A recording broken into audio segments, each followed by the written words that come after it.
India की जो life line है वो है रेलवे।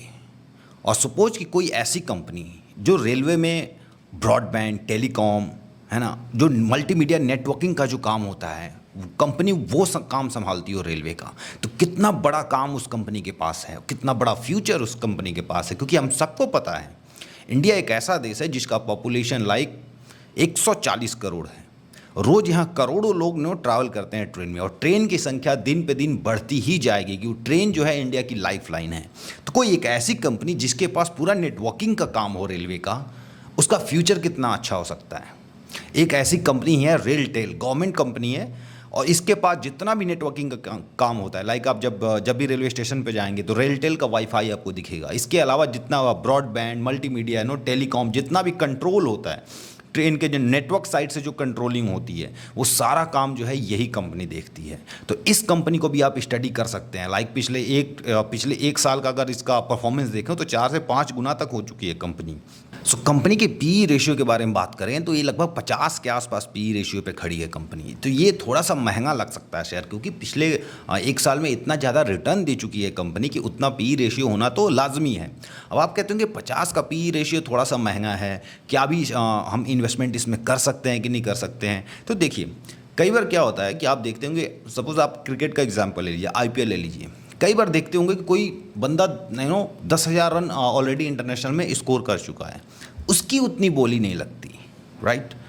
वहीं पे एक बंदा नया नया आया हुआ है, या यूँ कहें 3-4 साल से है, उसके फॉर्म बहुत अच्छे चल रहे हैं, लाइक पिछले साल वो बहुत अच्छा परफॉर्म किया है। तो फ्रेंचाइज क्या करती हैं, ज़्यादा बोली लगा के उसको खरीदती हैं। वही कॉन्सेप्ट यहाँ पे इस्तेमाल होता है कि कंपनी में जब फ्यूचर बहुत अच्छा दिखने लगता है तो इन्वेस्टमेंट वहाँ पे बहुत ज़्यादा आने लगती है। तो इस वजह से जो है पी रेशियो थोड़ा सा हाइक कर जाता है, बिल्कुल।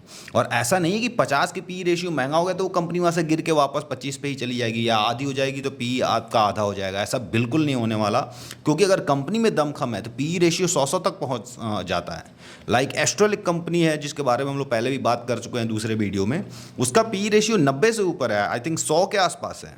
ऐसी बहुत सारी अच्छी कंपनियां मिल जाएंगी। टाटा एलेक्सी 70 के आसपास पी है इनका, टाटा टेक 70 के आसपास पी है। बहुत सारी ऐसी कंपनी आपको मिल जाएंगी जिनका पी रेशियो थोड़ा सा ज़्यादा है। वो ज़्यादा इसीलिए है कि उनका फ्यूचर बहुत ब्राइट है, फ्यूचर में उनके पास काम बहुत है।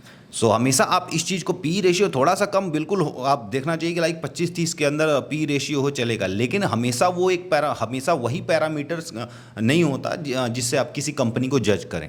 उसके अलावा और भी देखना होता है कि हाँ, पिछले साल से कंपनी कितना अच्छा करी है, कितने सारे प्रोजेक्ट उसको मिले हुए हैं, और कैसा परफॉर्मेंस दिया उसने, रिजल्ट्स कैसे आए हुए हैं उसके। अगर कंपनी लगातार प्रॉफिट में रह रही है तो इन्वेस्टमेंट आता जाएगा, पी रेशियो भागता जाएगा। IRCTC एक टाइम पे 600 का पी रेशियो था इनका। क्यों?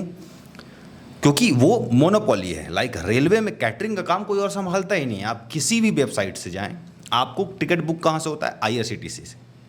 तो सबको पता है कि वो एक ही बंदा है जो ये सारा काम देखता है, तो पी रेशियो ऊपर जाना ही जाना है। सो इस कंपनी को भी आप स्टडी कर सकते हैं आने वाले टाइम के लिए कि ये कंपनी अच्छा कर सकती है। इसके बावजूद आपके पास खुद का अपना रिसर्च होना चाहिए, खुद के रीजंस होने चाहिए इन्वेस्टमेंट के लिए। सो ये रिकमेंडेशन नहीं है कि मैंने कह दिया हो जाके आप रेलटेल खरीद लो। आप जाइए, कंपनी को अपने नज़र में रखिए, उसको स्टडी कीजिए। अगर सारी चीज़ें सही लगती हैं, आपके पैरामीटर्स पे कंपनी सही उतरती है, तो यहाँ पर भी आप इन्वेस्टमेंट प्लान कर सकते हैं। रेलटेल।